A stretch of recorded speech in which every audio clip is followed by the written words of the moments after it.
사도행전 1장 15절부터 20절까지의 말씀입니다. 어떤 분이 내가 하나님의 말씀대로 살리라 결단을 하고요. 하루를 시작할 때 성경을 그냥 아무데나 탁 펴고 난 다음 첫눈에 들어오는 구절을 읽고 하루 종일 그 말씀을 묵상하면서 살리라 이렇게 생각을 했습니다. 그래 이제 탁 펴서 보면 서로 사랑하라 말씀이 들어오니 그날 하루는 사랑하면서 그렇게 살아가고 또 어느 날은 펴니까 여호와 니시 이 말이 나와서 하나님은 승리의 깃발 그래서 힘차게 또 하루를 살고 또 말씀을 딱 펴니 여호와 이레가 나오고 하나님 여호와의 산에서 준비되리라 하나님께서 내 모든 것 예비해 주시는구나 하면서 생활하는 중에 어느 날 성경을 딱 폈더니 오늘 본문 말씀이 나왔대요. 이 사람이 불의의 삭스로 밭을 사고 후에 몸이 곤두박질하여 배가 터져 창자가 다 흘러나온지라. 그러니 어떻게 합니까? 이건 오늘 뭔가 사탄이 역사하는가 보다. 다시 펴야 되겠다 해서 다시 또 딱 폈더니 가서 너도 이와 같이 하라 그러시더라고요. 오늘 이 구절이 우리가 그렇게 마음에 담아두지 않는 구절입니다마는 이 구절이 참 중요한 내용을 우리에게 알려줍니다. 여기 보면 예수님께서 승천하신 이후에 12 제자 가운데 한 사람의 자리가 비게 되었지요. 가룟 유다의 빈 자리를 채우는 내용입니다. 그래 이 내용을 우리가 가만히 생각하면서 여기에서 두 사람을 주목해 보려고 합니다. 베드로와 가룟 유다입니다. 새로운 제자를 뽑기 위한 회의에서 베드로가 지도자로 서고 있습니다. 그런데 이 가룟 유다는 자기의 선생님을 팔아 넘긴 죄책감을 이기지 못해서 자살로 그 인생을 마무리했던 사람입니다. 여러분 그런데 이 두 사람은 예수님과 함께 3년 동안 생활하면서 함께 했던 열심 있는 제자들이었습니다. 베드로는 갈릴리 바다에서 고기를 잡던 어부 출신이었습니다. 그런데 이 가룟 유다는 가룟 지방의 사람이라는 것 이외에는 별로 알려진 바가 없습니다. 어떻게 살았던 사람인지 그의 직업은 어떤 것이었는지 이거 잘 알지를 못해요. 보통 가룟 유다 하니까 이름이 가룟 유다인 줄 알고 있는 분들이 많은데 이름은 유다입니다. 그리고 가룟이라고 하는 것은 지방의 이름이지요. 유다라는 이름이 너무 많기 때문에 구분하기 위해서 가룟 지방의 유다라고 이렇게 부르는 겁니다. 가룟 유다. 잘 알려진 바가 없어요. 그런데 한 가지, 그가 예수님과 함께 다니면서 회계를 맡았습니다. 도움교회를 맡았던 것으로 보면 아마 이 가룟 유다가 12 제자들 가운데에는 계산이 밝은 사람이 아니었을까, 머리가 좋은 사람이었던 것처럼 그렇게 추측이 됩니다. 근데 하여튼 이 두 사람을 보면 참 다른 점들이 많아요. 베드로는 성격이 아주 급한 데다가 다혈질입니다. 바다 위로 걸어오시는 예수님을 보고 자기도 바다 위를 걷겠다고 그냥 덤벙 뛰어드는 성격입니다.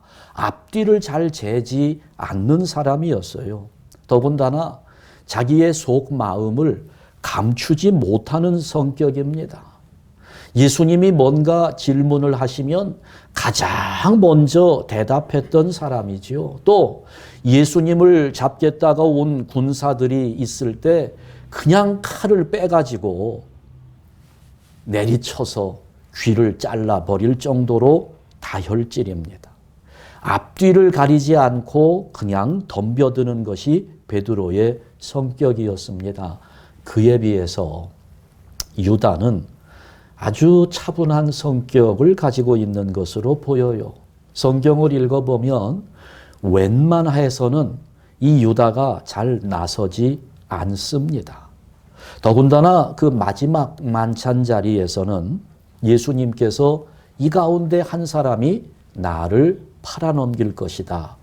배신을 예언했을 때 예수님은 이미 유다가 배신할 것을 알고 말씀하시는데도 유다는 그 마음이 동요되지 않았을 뿐더러 예수님을 잡으러 와서도 태연하게 선생님 하면서 예수님께 입을 맞추며 인사를 할 수 있을 정도로 유다는 자기의 속마음을 감출 수 있는 성격을 가지고 있었습니다. 다시 말하면 유다는 좋게 말하면 차분한 사람인 것 같고 솔직하게 표현하면 겉과 속이 다른 사람이다라고 그렇게 평가가 될 수 있을 것 같습니다. 여러분 우리가 많은 인간관계를 하면서 살아가는데 사람을 잘 봐야 합니다. 아주 차분하고 화도 잘 내지 않고 부드럽게 말한다고 해서 그 사람이 다 좋은 사람인가 하면 그렇지 않을 수도 있습니다. 또 화도 잘 내고 흥분하고 이런 사람이라고 해서 다 못된 사람은 아닐 것입니다. 나에게 아주 다정하게 대해주고 나의 장점만 말해주면서 친절하게 인사를 잘한다고 해서 그 사람이 나에게 유익한 사람인가 하면 아닐 수도 있어요. 반면에 만나기만 하면 이야기하면서 나의 결점을 지적하고 말할 때마다 언성을 높이면서 얼굴을 붉힌다고 해서 그 사람이 또 나의 원수가 되는 것은 아니라는 사실도 잘 알아야 합니다. 우리는 이걸 구별할 줄 알아야 돼요. 겉과 속이 다른 사람. 속은 사탄의 마음으로 가득 차 있으면서 겉으로는 천사로 행세하는 사람들이 얼마나 많은지 모릅니다. 가룟 유다가 아마 그런 부류의 사람이었던 것 같아요. 근데 하여튼 이렇게 보면 베드로와 유다 이 두 사람은 아주 달랐습니다. 또 인간적으로 세상적으로 비교해 보면 베드로보다는 유다의 인품이 더 나아 보입니다. 세상의 가치관으로는 그렇게 보여요. 그런데 이 두 사람이 이렇게 서로 다르기는 하지만 공통점이 있습니다. 똑같은 공통점을 가지고 있어요. 두 사람 다 배신자요, 실패자였다는 것입니다. 유다는 예수님을 따라다니면서 예수님에게 메시아의 모습을 기대했는데요. 정치적으로도 메시아이기를 바랬고 경제적으로도 메시아이기를 바랬습니다. 지금 로마의 압제를 받고 있는 상황에서 정치적으로 우리들을 해방시켜 줄 예수님, 또 어려운 경제 살림살이 속에서 우리를 부유하게 만들어 주실 경제적 메시아의 모습을 예수님에게서 기대했습니다. 그런데 3년 쫓아다니다 보니 실망스러운 거예요. 정치적인 해방은커녕 경제적인 해방은커녕 십자가의 고난을 말씀하시는 예수님을 보면서 내가 착각했구나. 예수님에게는 비전이 없다고 생각했습니다. 내가 그동안 3년을 따라다녔는데 앞으로도 별 희망이 없어 보이고 더 따라다니자니 인생이 아깝고 그럴 바에야 차라리 예수님을 팔아넘기고 돈이라도 챙기자 이런 생각에 3년이나 함께 생활하면서 가르침을 받았던 선생님을 팔아 넘기고 말았습니다. 이 유다는 배신자가 되었습니다. 베드로도 주님을 배신했습니다. 항상 다른 제자들보다 한 발 앞섰던 베드로인데, 그래서 우리 주님과 많은 대화를 나누었던 사람인데, 그 베드로에게는 다른 제자들보다 의협심과 충성심이 훨씬 더 크게 나타나 보였던 사람인데, 또 주님께서 십자가의 죽음을 말씀하실 때에는 우리도 주와 함께 죽으러 가자고 다른 제자들을 선동하면서 앞장을 섰고, 유다가 로마의 군병들을 데리고 왔을 때에는 예수님 자기의 선생님을 보호하겠다고 칼을 뽑아서 대제사장의 종이었던 말고의 귀를 잘라버렸던 그런 사람인데, 그런 열심과 충성이 있었던 베드로가 예수님께서 죽음을 눈앞에 두고 제자들의 배신을 예고하실 때 너희가 다 나를 버리고 흩어지리라 예언하셨을 때, 선생님, 다른 사람은 다 주님을 배신할지라도 나는 절대로 배반하지 않겠습니다 라고 호언장담했던 그 베드로가, 네가 새벽 닭 울기 전에 3번 나를 부인하리라 하는 말씀을 들으면서 절대로 나는 주님을 부인하는 일은 없을 것이라고 그렇게 이야기했던 베드로. 그러나 결국 베드로는 주님을 부인하고 말았습니다. 마지막 3번째는 저주까지 하면서 예수님을 모른다고 부인했습니다.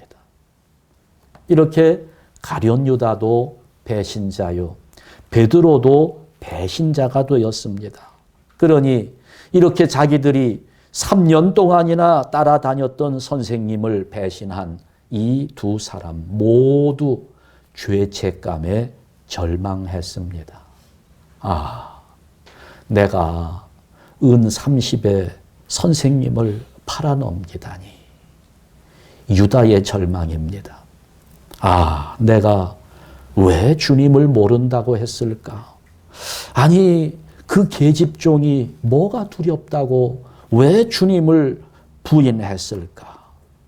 베드로의 절망이었습니다. 그러니까 선생님을 배신한 실패자로서 이 두 사람은 모두 후회하면서 가슴을 쳤습니다. 그러니까 그 당시의 상황을 보면 베드로에게도 그랬고 유다에게도 그랬고 아주 절망적인 상황이었습니다. 그런데 이 두 사람의 결과는 완전히 달랐습니다. 가룟 유다는 돌이킬 수 없는 죽음의 길로 갔고, 베드로는 지금 새로운 일꾼을 뽑는 자리에 리더로 서 있습니다. 똑같은 실패자들인데 둘의 모습은 완전히 상반되지요. 한 사람은 자살로 인생을 마감했고 또 한 사람은 복음의 지도자가 되어 있습니다. 왜 이런 상반된 결과가 이들에게 나타났을까요? 유다는 예수님을 팔아넘긴 이후에 엄청난 죄책감에 시달렸습니다. 돈의 유혹을 이기지 못한 자신의 모습이 너무나 한심해 보였고, 자기의 행동이 마귀의 지시에 따른 것이었다는 깨달음에 견딜 수 없는 치욕감이 찾아왔습니다. 어찌해야 되나? 어찌할까? 길이 보이지 않았습니다. 주변에 있는 세상의 모든 사람들이 다 자기를 저주하는 것처럼 느껴집니다. 가룟 유다의 성격은 그랬잖아요. 보통 때는 자기의 속마음을 감출 수 있는 사람이었습니다. 보통 때는 그렇게 숨길 수 있었는데 지금은 속 마음을 감출 수가 없습니다. 떨리는 가슴을 억제할 수가 없었습니다. 여러분, 우리도 실패했을 때 이런 마음 가져보지 않았습니까? 우리도 뭔가 좌절하는 마음을 가지면서 가슴이 떨리고 두려운 마음에 얼굴은 공포로 질려 있었던 그런 것들을 우리가 경험해 봤어요. 그러면 내가 잘못했기 때문에, 내가 실패했기 때문에, 우리 가정에 어떤 어려움이 닥쳐왔을 때 세상에 모든 사람들이 다 나를 비웃는 것 같아요. 무슨 하늘이 무너져도 솟아날 구멍이 있다고, 호랑이에게 물려가도 정신만 차리면 산다고 하는 이야기가 있기는 합니다마는, 그러나 지금 유다에게 이 상황은 이거는 정말 길이 없는 것처럼 보였습니다. 도저히 회복할 수 없는 회생불능의 상태로 느껴진 겁니다. 우리 주변에도 이런 분들 많이 봅니다. 사업을 하다가 엄청난 부도를 내고 빚더미 위에 앉은 사장님이 한 달, 두 달 도망자로 도피해 다니다가 도저히 해결할 방법을 찾지 못하고 사랑하는 가족들을 생각하면서 눈물을 흘리며 죽자. 나 하나 죽으면 그래도 우리 가족들은 어떻게 살 길이 생기겠지 하며 목을 매달아 자살하는 그런 사장님의 심정과 지금 여기 가룟 유다의 마음은 일치할 것으로 여겨집니다. 그러니까 유다는 배신자로 실패한 자기의 인생을 비관하면서 돌이킬 수 없는 인생의 패배자가 되고 말았습니다. 베드로 역시 심한 자책감 속에 얼마나 괴로워했는지 모릅니다. 그 새벽에 들렸던 닭소리. 여러분, 그 닭소리는 베드로에게 얼마나 듣기 어려운 소리였을까요? 아마 그 심장에 꽂히는 비수와 같이 예리하게 베드로의 가슴을 찢어 놓았을 것입니다. 그 닭소리를 들으면서 내가 이런 놈이었구나. 이 정도밖에 안 되는 놈이었구나. 아니 내가 주님을 부인하다니 이제 어떻게 해야 하나. 베드로는 그 새벽 닭 울음소리를 들으면서 통곡하며 엎드렸습니다. 주님, 잘못했습니다. 그렇게 회개하는 베드로에게 주님이 찾아옵니다. 요한의 아들 시몬아, 내가 나를 사랑하느냐? 내가 이 사람들보다도 나를 더 사랑하느냐? 3번 질문하시는 주님 앞에 베드로는 얼굴을 들 수가 없습니다. 아니, 주님 아시잖아요. 내가 호언장담했지만 주님을 모른다고 3번씩이나 부인한 거 주님 아시지 않습니까? 3번 부인했던 베드로에게 3번 네가 나를 사랑하느냐 질문하시는 그 주님의 사랑이 베드로에게 전해지는 겁니다.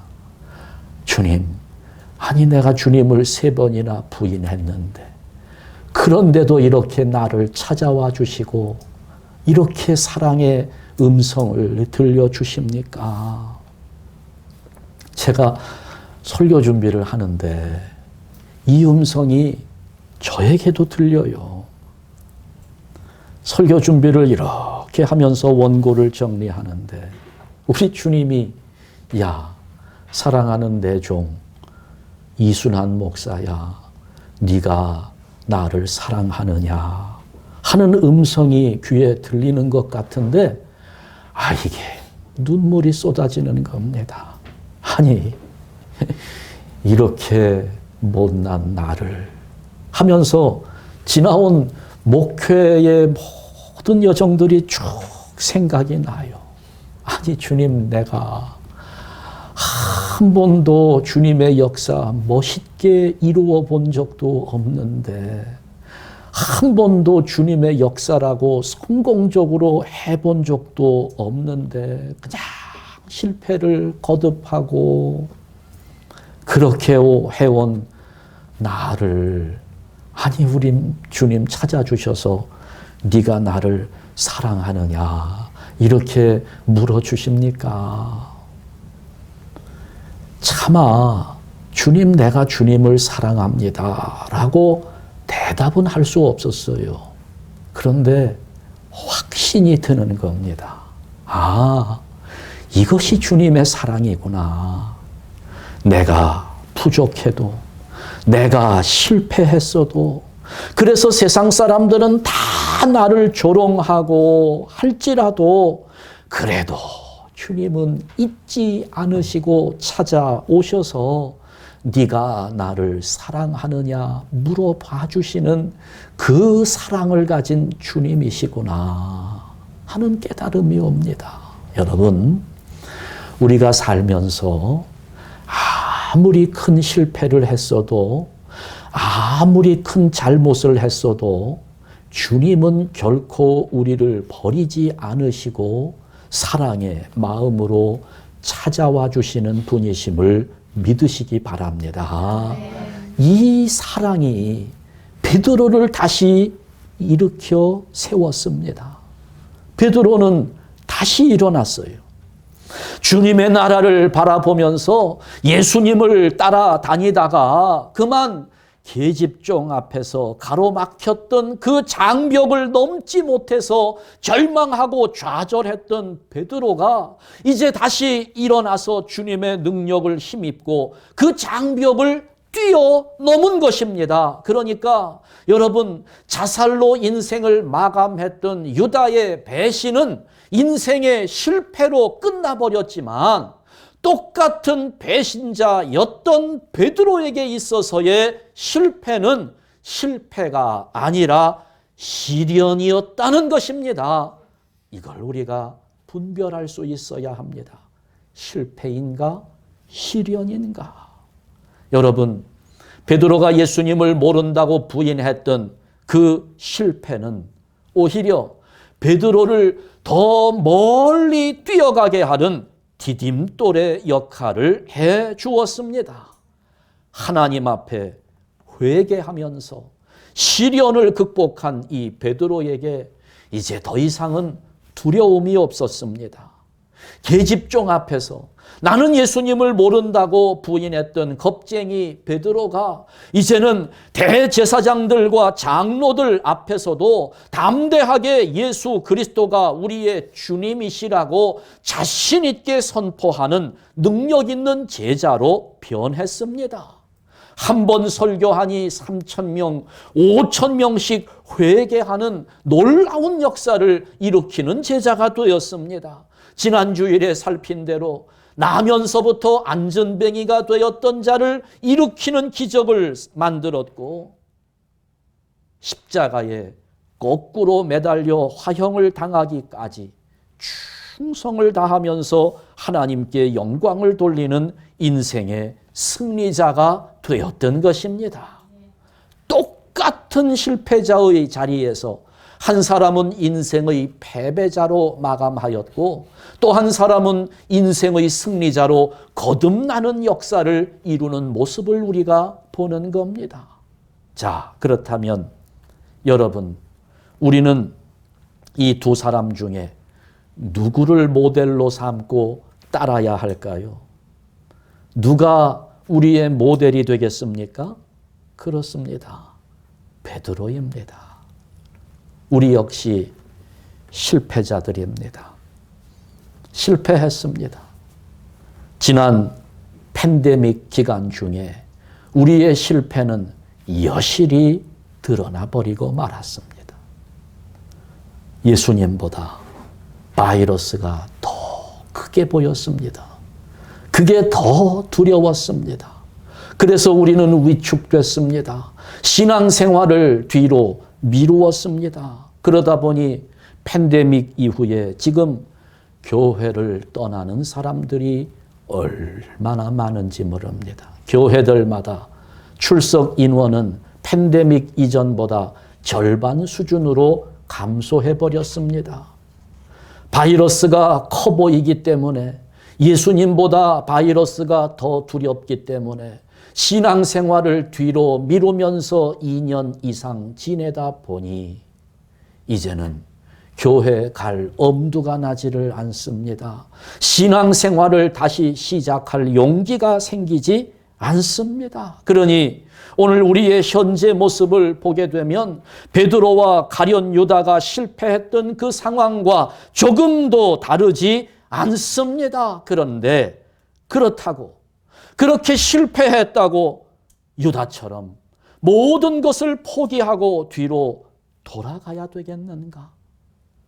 그래서 우리가 신앙생활을 포기해야 되겠는가? 그러면 우리는 영원한 인생의 패배자가 되고 말 것입니다. 그런데 하나님은 오늘 여기 베드로를 통해서 확실한 회복의 길을 보여주고 있는 겁니다.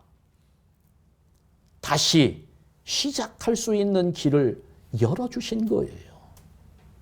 먼저 우리의 잘못을 인정해야 합니다. 잘못했습니다. 그러면서 하나님 앞에 진심으로 회개해야 합니다. 우리가 회개해야 될 거 정말 많아요. 하나님보다 세상을 더 좋아했던, 하나님보다 세상을 더 크게 보았던 우리의 신앙을 회개할 뿐만 아니라 하나님이 허락하신 우리 믿음의 공동체 안에서조차도 서로 사랑하지 못하고 감싸주지 못하고 세상에서 그리스도의 빛을 드러내지 못하고 소금의 역할을 감당하지 못했던 그런 죄들, 복음을 증거하고 하나님을 찬송해야 할 우리의 입을 가지고 욕을 담고 비방하고 충상모략을 일삼았던 우리의 죄들 수도 없습니다. 이걸 회개해야 합니다. 여러분, 그러면서 새롭게 출발할 수 있기를 바랍니다. 오늘 우리 주님께서 우리를 찾아오셔서 사랑하는 마음으로 여러분에게 묻고 있습니다. 내가 사랑하는 한샘교회의 성도들아, 너희가 나를 사랑하느냐? 나는 너희를 사랑하는데 너희도 나를 사랑하기를 원한다는 주님의 음성이 오늘 우리에게 들리는 겁니다. 이렇게 질문하시며 찾아오시는 주님 앞에서 우리가 다 같이 고백할 수 있기를 바랍니다. 주님, 내가 주님을 사랑합니다. 이렇게 주님, 나 같은 죄인까지 찾아주시니 감사합니다. 이제는 더 이상 신앙의 전선에서 물러나지 않겠습니다. 더 이상은 되돌아가지 않겠습니다. 어떤 환난이 있어도, 시련이 있어도 이제는 주님을 위해서 죽도록 충성하겠습니다. 우리가 이렇게 결단하면서 새 출발하게 될 때 하나님은 베드로에게 주셨던 그 능력을 똑같은 분량으로 우리에게도 허락해 주실 줄 믿습니다. 오늘 이 시대 여지없이 교회가 사탄의 권세 앞에 무너져 버리는 것처럼 보입니다. 그러나 여러분, 우리의 사랑의 고백과 결단으로 인해서 교회는 다시 한번 부흥의 역사를 이룰 수 있는 능력이 하나님께로부터 주어질 것입니다. 오늘 이 은혜가 우리 가운데 충만하기를 주님의 이름으로 축원합니다. 기도하겠습니다.